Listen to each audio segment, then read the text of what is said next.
Tema hari ini adalah perpindahan kepemilikan.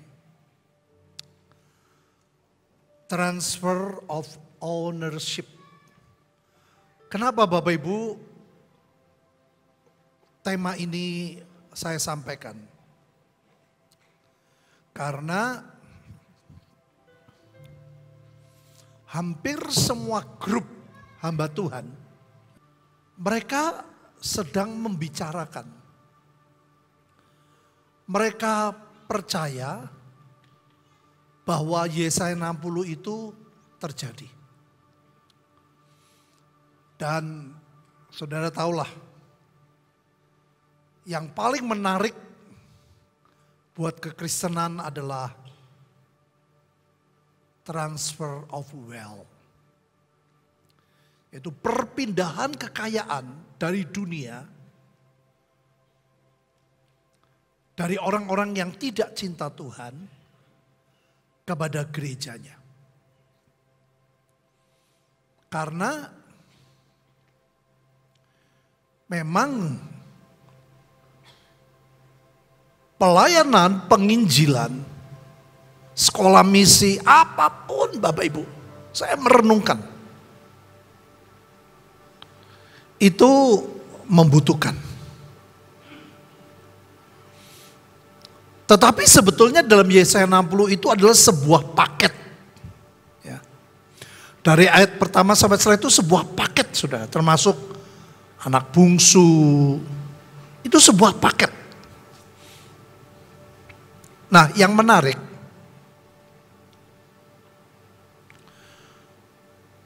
dari pelajaran yang kita sudah alami selama di Batra. Kalau Bapak Ibu perhatikan, setiap kita kumpul selalu ada janji Tuhan. Dulu di Holy Stadium.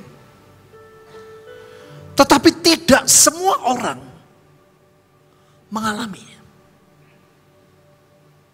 Sampai akhirnya setiap kita acara selalu ada satu hari pemberesan hati kita dengan Tuhan. Dari apa? Kecewa. Itu dilakukan hampir setiap kita ada acara di Holy Stadium. Nah itu saudara, saya tuh bersyukur ya. Saya orang yang suka merenungkan. Dari situ saya renungkan. Saya bilang, Tuhan, aku percaya janjimu ya dan amin. Aku percaya engkau 99%. Tapi tolongi saya bilang. Gimana sikap kami yang 1% ini harus bagaimana terhadap janjimu. Dan muncullah tema ini.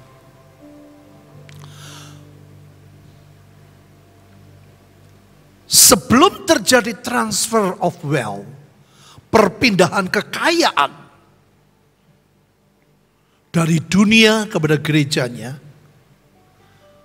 yang lebih penting adalah terjadi transfer of ownership. Yaitu apa? Perpindahan kepemilikan. Kita ini sudah jadi milik Tuhan betul-betul, sudah seperti yang Tuhan mau atau belum? Ternyata tidak mudah, saudara. Makanya saya nggak mungkin satu kali, mesti minggu depan saya sambung. Dan buat saya, pengertian yang saya dapat, wealth itu, kekayaan itu bukan cuman emas dan perak.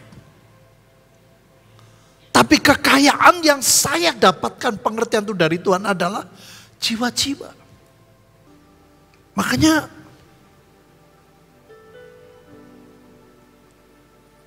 saya lihat penggenapan itu Tuhan sedang genapi. Dengan caranya, yang kedua, waktunya. Dan saya mau beritahu saudara, ini sekarang ini waktunya. Sungguh. Mereka sampai tanya, aku ini cari Tuhan yang Aku mau cari, mau ketemu sama Tuhan yang bisa dirasakan katanya. Kuasa dan kasih-Nya. Tuhan bergerak itu dari selatan. Saudara tahu ya bahwa kilat memancar itu dari timur adalah Indonesia. Cuman kita nggak tahu Indonesianya yang mana. Startnya dari mana. Saya lagi makan soto loh saudara. Di Jogja. Ayat ini bisa muncul. Saya bilang, Thomas, saya minta ayat ini. Tulis nomor 1. Padahal saya mau ngomong tentang 3 masa. Itu yang Tuhan sedang kerjakan. Sudah, sedang, akan. Sudah, sedang, akan. Yang akan tuh yang paling hebat sudah. Sudah kita lihat contoh. Tuhan beri contoh. Sudah, sekarang sedang. Dan akan itu mesti lebih hebat. Saya lagi mau khotbah soal itu. Saya bilang, Tom, tambah ayat Sakaria 9:14 sebagai ayat pertama. Dan sekarang Tuhan sedang memulai sesuatu. Angin badai dari selatan. Saudara yang luar biasa, tanda yang ajaib ya. Ada saudara kita yang kenal baik dengan BMKG, tokoh orang yang kerja di BMKG. Selasa malam, saudara, BMKG menunjukkan cuaca yang sangat kacau di Jawa Tengah. Rebo malam, acara Beyond selesai.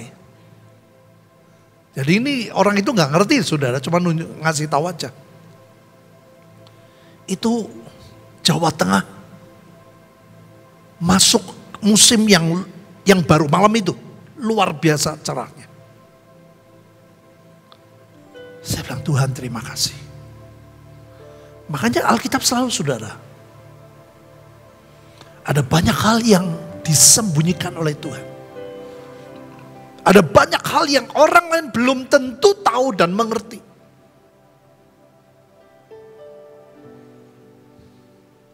Berbahagialah kata Tuhan kalau engkau bisa menangkap.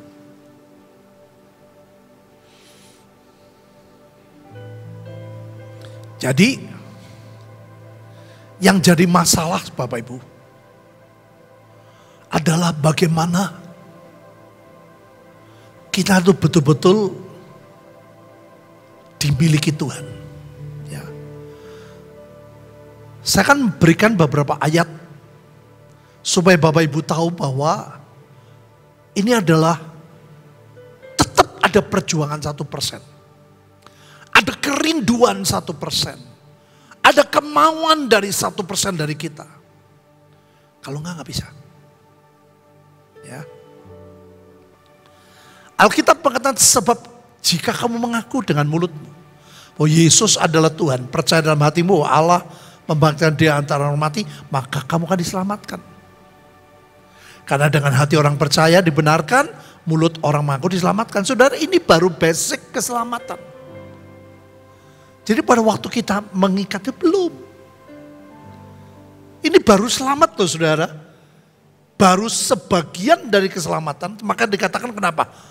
Disebutnya akan diselamatkan.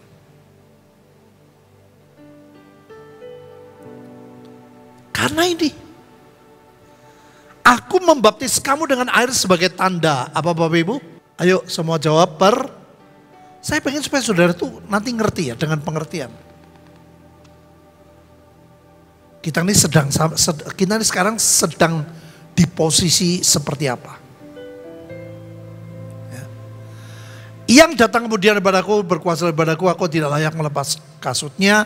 Ia akan baptis kamu dengan Roh Kudus. Saudara, ini waktu Yesus ya. Tuhan Yesus saja dibaptis oleh Yohanes. Jadi percaya di hati dan mulut mengaku, itu baru ya 70% lah. Genapnya adalah baptisan. Makanya kalau orang aku percaya Yesus tapi gak mau dibaptis, ini aneh. Ini kayak iman tanpa perbuatan mati. Orang kalau percaya Yesus berlahir baru mesti pengen dibaptis. Makanya saudara, ini ada roh Tuhan sedang bergerak dengan caranya. Ya kayak waktu itu, orang gak bisa lihat Yesus lahir di Bethlehem, orang gak tahu. Tuhan sedang bergerak dengan caranya. Mereka mendengar, hati mereka sangat terharu, lalu mereka bertanya pada Petrus dan rasul lain, apa yang harus kami perbuat saudara? Jawab Petrus kepada mereka, bertobatlah, hendaklah kamu masing-masing mendirimu dibaptis dalam nama Yesus Kristus untuk pengampunan dosamu. Jadi Bapak Ibu, baptisan itu bukan acara gereja, bukan. Tapi jangan dibaptis tanpa pertobatan. Sebab dibaptis adalah tanda, langkah, perbuatan dari pertobatan. Kenapa? Alkitab berkata karena dengan dia kamu dikuburkan dalam baptisan. Dan di dalam dia kamu turut dibangkitkan. Saudara, ternyata ya, ini tindakan profetik. Makanya Alkitab tuh banyak tindakan profetik. Perjamuan kudus itu tindakan profetik. Waktu orang masuk air, saudara dikuburkan. Dan saya waktu dibaptis, waktu kita bangkit dari air, kita dibangkitkan. Kita terima roh kebangkitan dari Tuhan. Yang percaya katakan. Makanya kenapa kalau kita baptisan itu gak mau cepat-cepat, supaya orang itu ngerti betul.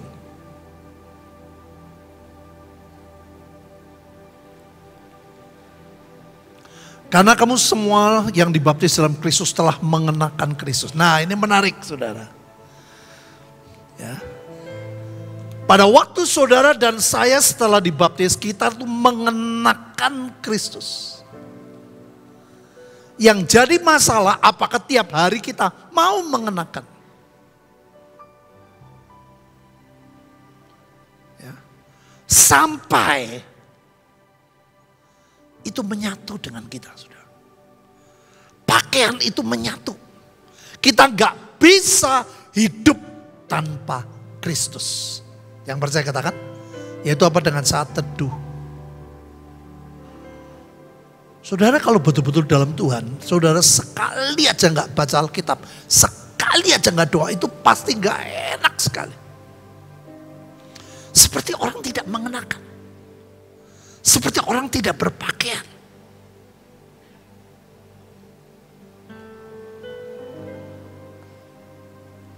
Next. Nah, ini menarik mulai. Jadi siapa yang ada di dalam Kristus, ia adalah ciptaan baru. Yang lama sudah berlalu, sungguhnya yang baru sudah datang. Yang percaya katakan. Masalahnya siapa yang ada di dalam Kristus? Bukan siapa yang ada di gereja. Bukan siapa yang KTP-nya Kristen. Ada momentum yang belum pernah terjadi dan sekarang kata Tuhan. Sebab selama masih diam di dalam kemah ini, kita mengeluh beratnya tekanan. Jadi saudara, memang kita dalam hidup itu seperti itu. Karena kita mau mengenakan pakaian yang baru itu tanpa menanggalkan yang lama. Supaya yang fana itu ditelan. Saudara, kenapa? Persoalan hidup kita sebetulnya bukan keuangan, bukan sakit. Persoalan hidup kita adalah ini. Kita pengen mengenakan yang baru, tapi yang lama gak mau ditinggal. Makanya perhatiin ya, arti kata de jure dengan de facto. De jure itu hukum. Hukum Kristennya sudah selamat. De factonya, ini yang kita renungin. Hukum Kristennya sudah dibeli. Hukum Kristennya sudah milik Yesus. Tapi de factonya, ini yang kita pikirkan. Ya, nanti kita lihat contoh. Next. Atau tidak tahukah kamu bahwa tubuhmu adalah bait Roh Kudus yang diam dalam kamu? Roh Kudus yang kamu peroleh dari Allah. Dan bahwa kamu bukan milik kamu sendiri. Sebab kamu telah dibeli, harganya telah lunas dibayar. Karena itu muliakan Allah dengan tubuh. Ini de jure. Hukum Kristennya Bapak Ibu, kita ini bukan milik kita. Tuhan sudah beli kita lunas. Yang percaya, mengerti katakan. Tapi de factonya belum. Nanti saya kasih contoh. Sebab seorang hamba yang dipanggil oleh Tuhan dalam pelayanannya adalah orang bebas. Saudara, kita milik orang bebas, tapi kita sudah jadi milik Tuhan. Demikian pula orang bebas yang dipanggil Kristus adalah hambanya. Kamu telah dibeli, harganya telah lunas. Tuhan gak nyicil loh. Yang menerima dan percaya katakan,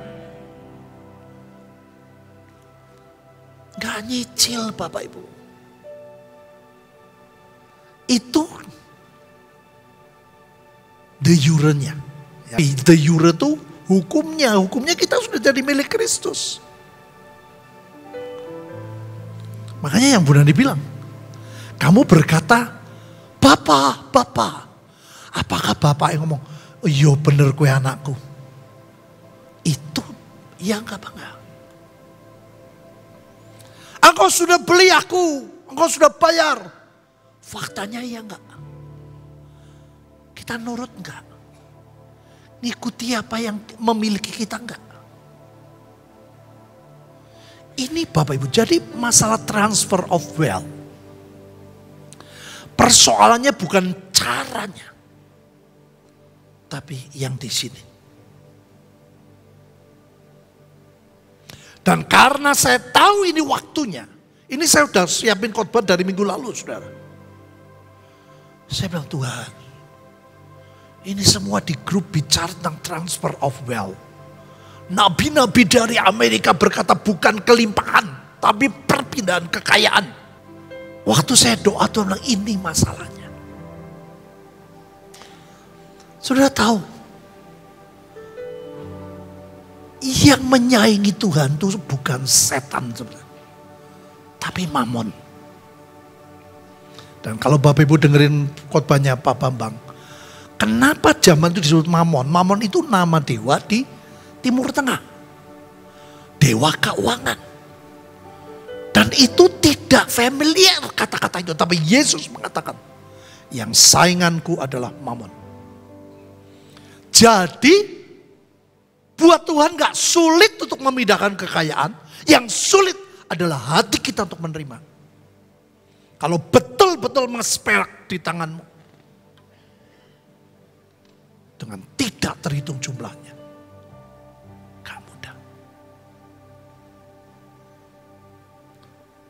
Sepersepuluh saja orang ribut terus di mana-mana.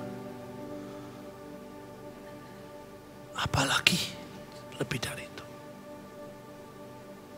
Apalagi aku bilang, nak, Tuhan ngomong, nak, aku butuh ya. Sebenarnya gak bisa. Ini uangku, kepemilikan. Kata orang muda kepadanya, semuanya itu kuturuti. Hebat loh ini. Apalagi yang masih kurang. Nantang Yesus. Kata Yesus kepadanya, dia tahu problemnya satu. Jikalau engkau hendak sempurna, pergilah jualah segala milikmu, berikanlah kepada orang miskin, maka engkau akan beroleh harta di surga, kemudian datanglah kemari dan ikutlah aku. Saudara, setiap orang kalau membaca ini, kesannya Tuhan tuh kejam. Ini orang sudah melakukan hukum Taurat dengan sempurna. Dan dia tahu ada sesuatu yang kosong di hidupnya. Dia tanya, apa ini Tuhan? Tuhan ngomong, kepemilikan hidupmu itu. Uangnya adalah uang dia. Yang Tuhan minta adalah perpindahan kepemilikan. Dari milik anak muda yang kaya, jadi milik Tuhan. Hartanya tetap. Enggak diambil Tuhan, tinggal terserah. Bagaimana Roh Kudus memimpin, aku minta 5%. Aku lagi butuh nih pekerjaan Tuhan di sana 10%. Itu. Yang mengerti. Ini saya dijelasin saudara. Yang kedua ya, Nanti minggu depan tak jelasin. Ananias Safira saya kaget. Saudara. Kenapa Tuhan bilang, kamu tahu dia sama mana? Kamu ngasih, nggak ngasih itu harta milikmu. Itu sindiran ternyata. Kamu ngasih sedikit, kasih banyak, kamu ngasih. Kamu tetap merasa, kamu ngasih, ini kasih sebagian. Dia ngerasa itu milikku. Bukan milik Tuhan. Jadi kayak Tuhan yang minta-minta. Padahal Yesus memiliki Ananias dan Safira. Tapi dia merasa, aku yang memiliki Yesus. Kau butuh duit? Tak kasih. Makanya Tuhan bilang, oh itu milikmu. Kamu gak ngasih, kamu ngasih itu milikmu.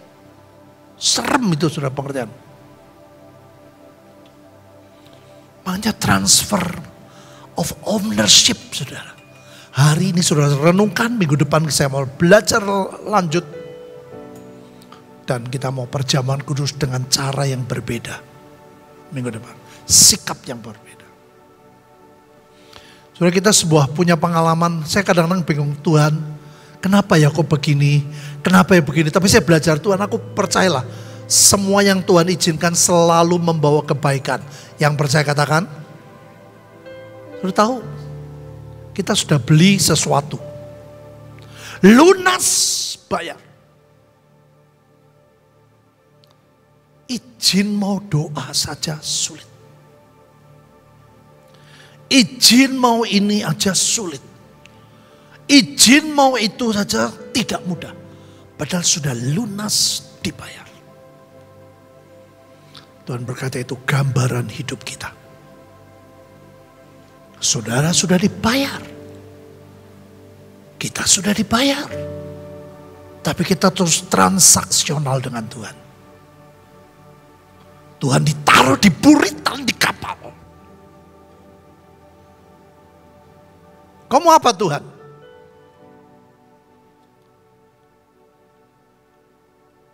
Mau ngatur keuanganku?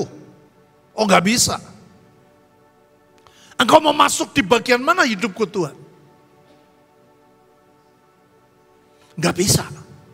Itu milikku. Jadi gak mudahnya itu di hati bukan cara. Saudara.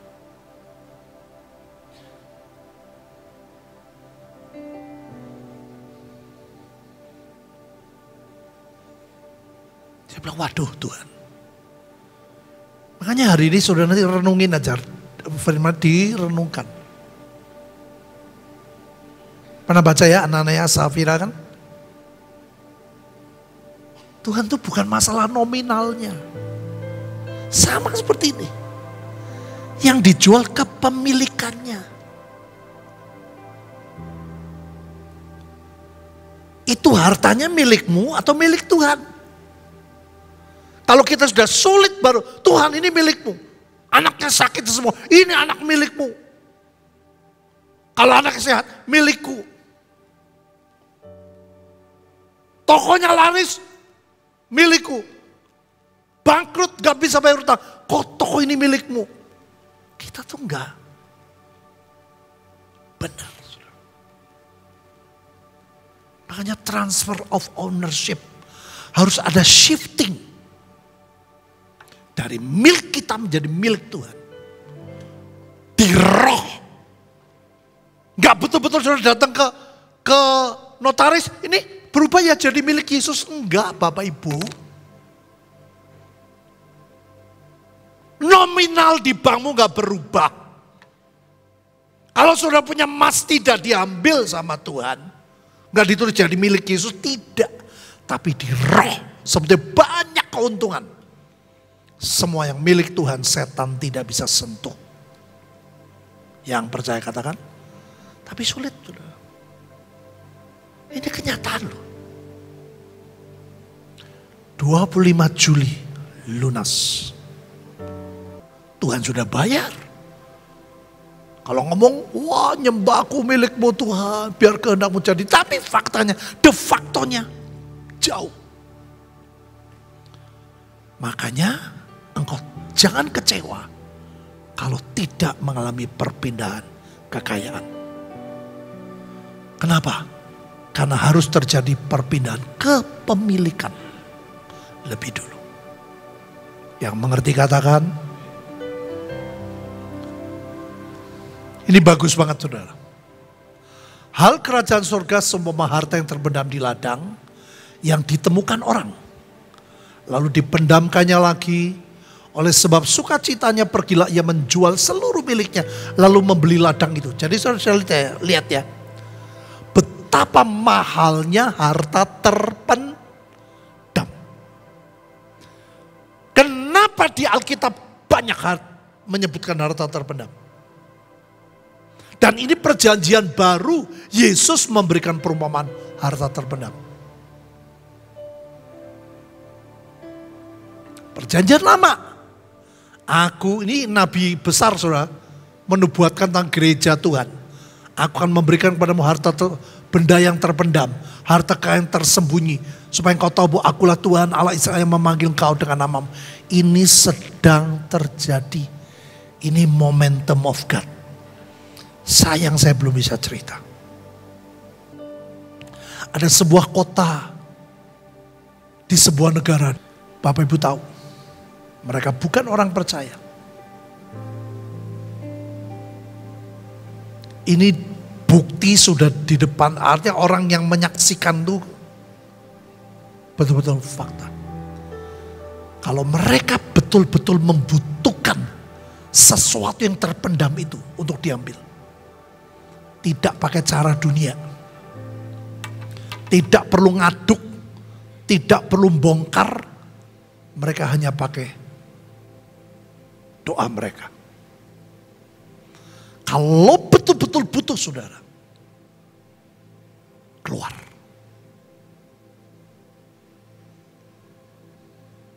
Bukan Mas Saroso, Mas Eko, Mas Budi ya.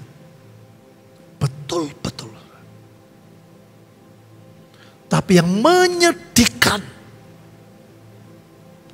salah satu orang yang melihat berkali-kali di negara itu. Dia bilang, kenapa kok selalu ada tumbal? Muncul sekian kilo, tapi ini mati.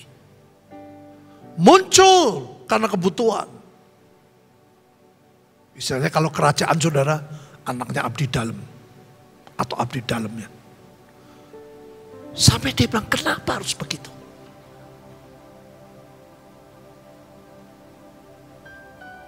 Bukan orang percaya. Saudara pernah baca gak sih? Mas perak itu punya siapa sebetulnya? De jure. De facto belum. Makanya kalau gereja melewati masa ini, masa keemasan, bisa lewat.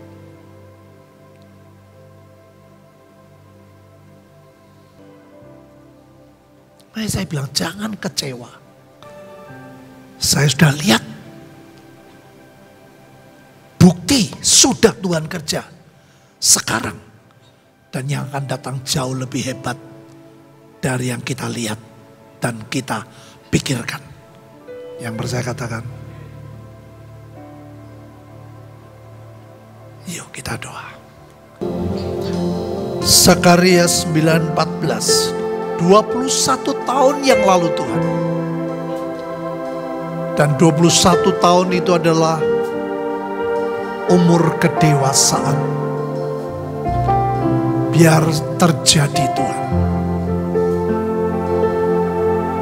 Hai Bethlehem Efrata, sekali-kali engkau bukanlah terkecil. Pernah ada rema itu buat tempat kita. Kita seperti Bethlehem Efrata. Sekali-kali engkau bukanlah terkecil. Akan muncul pemimpin yang dipakai Tuhan. Akan muncul pebisnis-pebisnis yang dipakai Tuhan. Akan muncul orang-orang yang hatinya dimiliki Tuhan. Sehingga tidak sulit untuk Tuhan menyatakan kehendaknya. Tuhan akan menampakkan diri kepada mereka 21 tahun yang lalu. Anak panahnya akan melayang keluar seperti kilat. Tuhan yang berperang membantu kita, menolong kita. Tuhan akan meniup sangkakala. Dan sangkakala sedang ditiup mengatakan bahwa kita sedang masuk 7 tahun kelimpahan. Dan Tuhan berjalan maju dalam angin badai dari selatan. Karena de jure semua emas perak adalah milik Tuhan. Tapi de facto kita belum. Kami berdoa Tuhan, supaya firman-Mu menjadi daging di hidup kami. Tapi biar Tuhan, rencana-Mu tidak akan pernah gagal. Kalau boleh biar kami meresponi Tuhan. Biar Tuhan kehendak-Mu yang jadi. Dan beri kesaksian di batin dan roh kami. 1 Korintus 2:9 terjadi. Buka hatimu, sudah angkat kedua tanganmu. Biar roh, jiwa, keluarga, tubuh, ekonomimu diberkati dengan ajaib. Dengan berkat Yesaya 60 terjadi. Terimalah berkatnya demi nama Bapa, Putra, Roh Kudus. Nama di atas segala nama, Tuhan Yesus Kristus. Yang menerima dan percaya katakan amin.